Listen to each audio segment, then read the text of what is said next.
மத்திய இணையமைச்சர் எல் முருகன் சட்டமன்ற தொகுதியில் போட்டியிடுகிறாரா என்ற ஒரு கேள்வி எழுந்திருக்கிறது.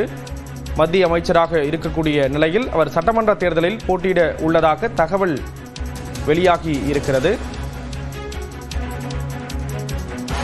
அவிநாசி மற்றும் மேட்டுப்பாளையம் ஆகிய 2 தொகுதிகளில் ஒன்றில் எல் முருகன் போட்டியிட இருப்பதாக கூறப்படுகிறது. விவரங்களை செய்தியாளர் வேல்முருகன் வழங்க கேட்கலாம். வேல்முருகன், விவரங்களை பகிர்ந்துக்கலாம். ஸ்ரீராம், குறிப்பாக மத்திய இணையமைச்சர் எல் முருகன் வருகின்ற 2026 சட்டமன்ற தேர்தலில் போட்டியிடுவது கிட்டத்தட்ட உறுதி செய்யப்பட்டதாக பாஜகவுடைய நிர்வாகிகள் தகவல் தெரிவித்திருக்கிறார்கள்.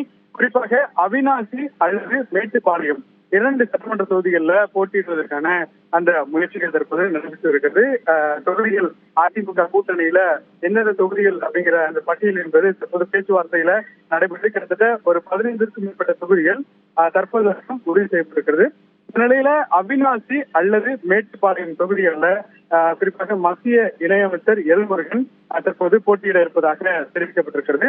ஏற்கனவே கடந்த 2021 சட்டமன்ற தேர்தலில் தாராபுரம் தொகுதியில நின்றிருந்தார். ஆனால் அப்பொழுது குறைந்த வாக்கு வித்தியாசத்துல தோல்வியுற்ற நிலையில தற்போது 2026 சட்டமன்ற தேர்தலில் போட்டியிடக்கூடிய முயற்சிகளை தற்போது பாஜக மேலிடம் அறிவுறுத்தியிருப்பதாக தெரிவிக்கப்பட்டிருக்கிறது. குறிப்பாக 2024 அவர் ராஜ்யசபா உறுப்பினராக தேர்ந்தெடுக்கப்பட்டு 2030 வரைக்கும் அவருக்கான அந்த பதவியானது இருக்கிறது. இருந்தாலும் கூட சட்டமன்ற உறுப்பினராக வரக்கூடிய அந்த முயற்சிகளை மேற்கொண்டு அவிநாசி அல்லது மேட்டுப்பாளையம் ஆகிய இந்த 2 தொகுதிகளில் போட்டியிட வைக்கக்கூடிய முயற்சிகளை தற்போது பாஜகவுடைய தேசிய தலைமை முடிவெடுத்திருப்பதாக தெரிவிக்கப்படுகிறது. அதன் அடிப்படையில் அதிமுக இந்த தொகுதிகளை ஒதுக்கக்கூடிய வாய்ப்பு இருப்பதாகவும் சொல்லப்படுகிறது.